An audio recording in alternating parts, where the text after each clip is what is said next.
નમસ્કાર ખેડૂત મિત્રો, વાતો ખેડૂતોના હિતની, વાતો ખેતીના વિજ્ઞાનની આવા ધ્યેય મંત્ર સાથે હું ઈશ્વર બાવળિયા કિસાન સેવા કેન્દ્ર યુટ્યુબ ચેનલમાં આપ સૌનું હાર્દિક સ્વાગત કરું છું. ખેડૂત મિત્રો, ઉનાળુ વાવેતર શરૂ થઈ ગયા છે અને એમાં મુખ્ય વાવેતર તલ પાકનું ખેડૂત મિત્રો ઘણા વધુ પ્રમાણમાં કરતા હોય તો તલ પાકમાં શરૂઆતમાં જ તે ખપેડી અને ઈયળનું નુકસાન ખૂબ મોટા પ્રમાણમાં હોય છે કે જેવા જ તમારા તલ ઉગીને તૈયાર થાય છે ત્યારે ખેડૂત મિત્રો ભૂલ કરી બેસતા હોય છે કે અત્યારે કોઈ પ્રકારની રોગ કે જીવાત નથી એટલે દવાનો છંટકાવ કરતા નથી અને ખપેડી અને ઈયળનું નુકસાન એટલો વધુ પ્રમાણમાં હોય છે કે સંપૂર્ણ તમારો પાક નાશ પામે છે. તમે જોઈ શકો છો કે હાલ આ જે તલ છે ઉગીને તૈયાર થઈ ગયા છે આ તલ, અને આ તલ શરૂઆતની અવસ્થાએ ખપેડી અને ઈયળના નિયંત્રણ જો કરવામાં ન આવે તો સંપૂર્ણ નાશ પામતા હોય છે અને પ્રતિ વીઘા આપણે જેટલા છોડ જોઈએ છે એટલા મળતા નથી અથવા તો સંપૂર્ણ નાશ પામે છે.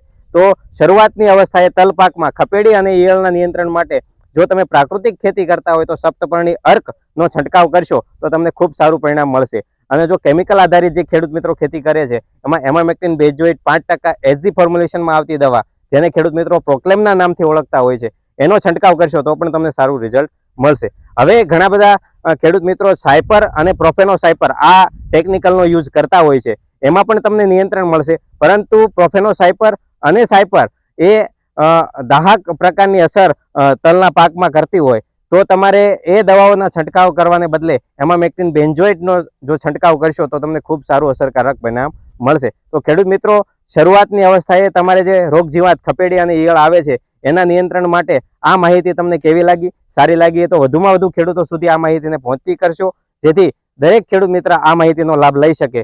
જય જગત.